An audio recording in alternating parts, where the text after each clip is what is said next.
Ketua Perdiknas Dr. Ana Agung Ngurah Edi Supriyadi Natagorda meminta seluruh dosen di Universitas Pendidikan Nasional atau Undiknas tidak mengutamakan kenyamanan individu, namun menyeimbangkan dengan kenyamanan organisasi. Kenyamanan organisasi yang dimaksud Ketua Yayasan yang menaungi Undiknas tersebut salah satunya dengan cara mempercepat kualifikasi pendidikan dosen, terutama bagi mereka yang sudah doktor, lektor, kepala agar segera berjuang ke jenjang guru besar. Menurutnya, potensi calon guru besar di Undiknas sangat besar. Saat ini Undiknas memiliki 34 doktor dan 5 guru besar, sedangkan yang masih menempuh studi S3 mencapai 45 orang.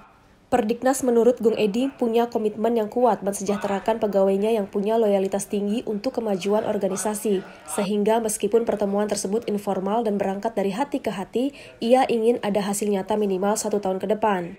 Acara hari ini sebetulnya ini pertemuan informal dari hati ke hati tentang kita ini mencoba mempercepat perjalanan dosen-dosen kita yang sudah S3 lektor kepala untuk menjadi guru besar, sehingga saya sarankan nyaman secara individu boleh, tapi dibantu lembaga itu juga nyaman dalam artian kita membutuhkan guru besar dan doktor lektor kepala itu kan dari akreditasi ada aturannya, sehingga kenyamanan secara organisasi kan akreditasi terpenuhi dan kenyamanan individu tidak terlupakan.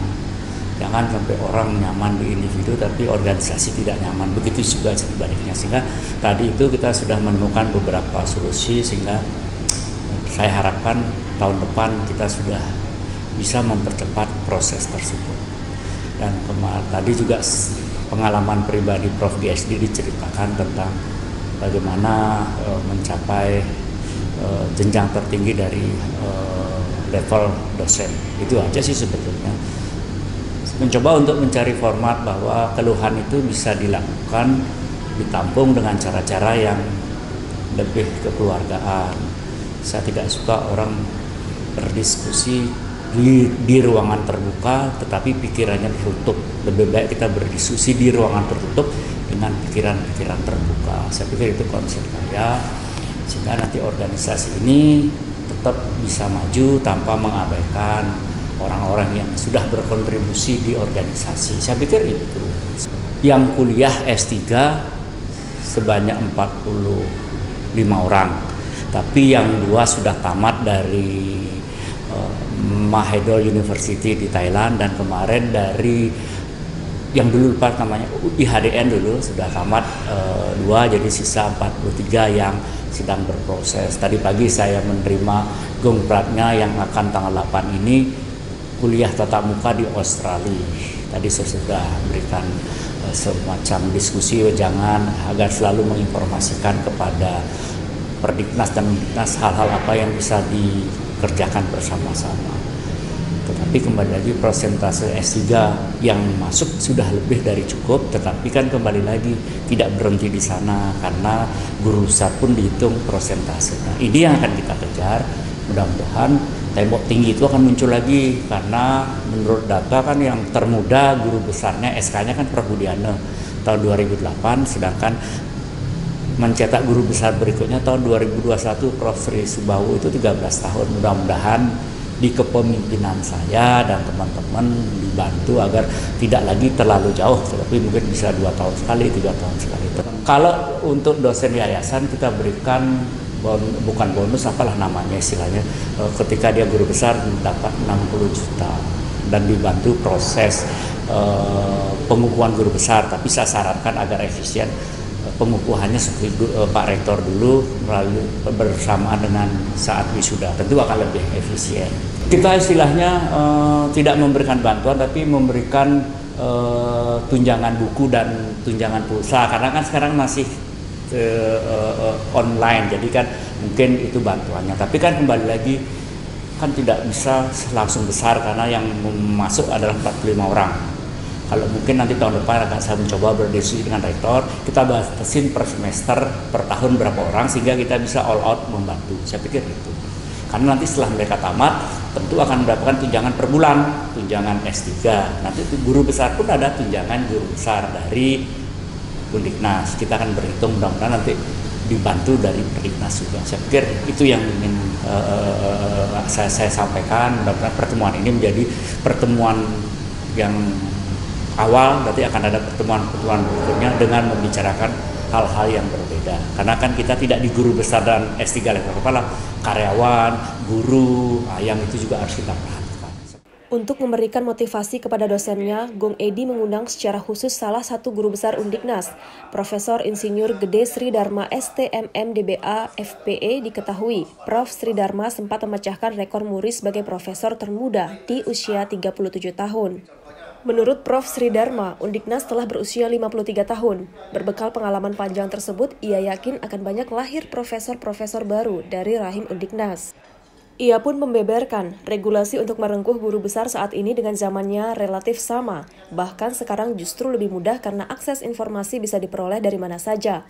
Tentunya sangat berbeda saat dirinya berproses yang notabene masih manual. Menurut Prof. Sri Dharma, kuncinya hanya 3, yakni punya semangat, kemampuan, dan strategi. Baginya, setiap dosen wajib bercita-cita menjadi guru besar karena hal tersebut sebuah keniscayaan. Jika tidak memiliki tekad yang kuat ke arah itu, ia menyarankan agar jangan memilih profesi dosen.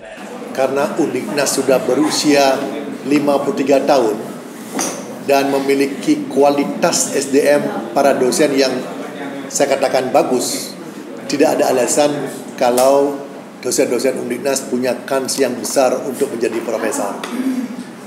Undiknas memiliki pengalaman yang panjang bagaimana meningkatkan kualitas SDM baik di Bali maupun di tataran nasional. Oleh karena itu, dosen-dosen yang Undiknas yang punya potensi untuk menjadi profesor sangat besar. Sekarang modalnya hanya 3, itu semangat, punya kemampuan, dan punya strategi untuk pencapaiannya. Nah, kalau mereka punya strategi yang bagus dan ditambah dengan semangat dan kemampuan yang dia miliki, saya optimis banyak kali profesor-profesor akan lahir di Undiknas di masa depan. Setelah beberapa profesor lahir di Undiknas. Itu tidak ada alasan penuh. Seorang dosen itu adalah cita-citanya harus profesor. Kalau dosen tidak punya cita-cita profesor, jangan jadi dosen. Jadi dosen itu pangkatnya ibarat seperti ABRI, maka dia ingin menjadi jenderal gitu ya. Sesuai dengan kualifikasi pendidikannya. Tidak mungkin seorang kopral yang lulusan SD atau SMP jadi jenderal, kan pasti ada batasan-batasan tertentu.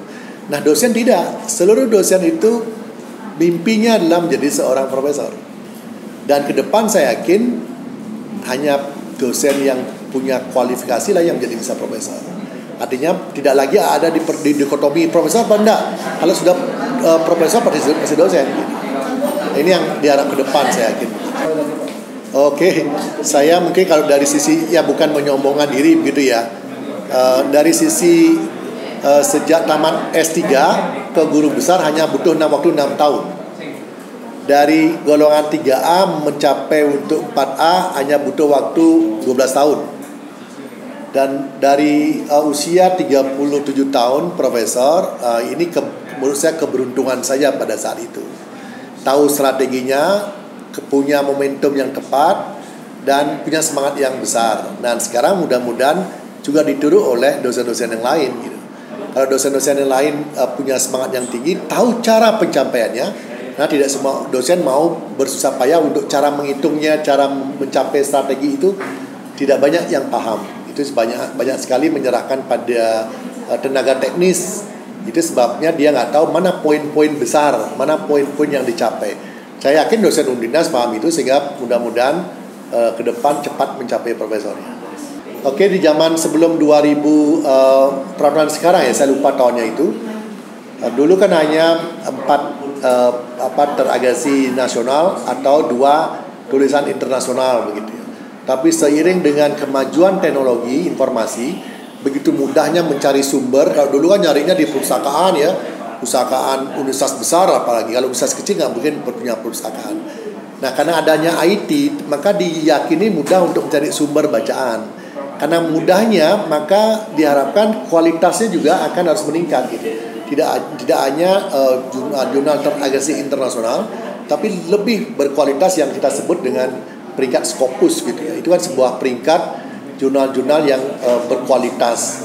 Nah, pemerintah mengkualifikasi harus syarat khususnya adalah Scopus dengan SDR yang tertentu gitu ya.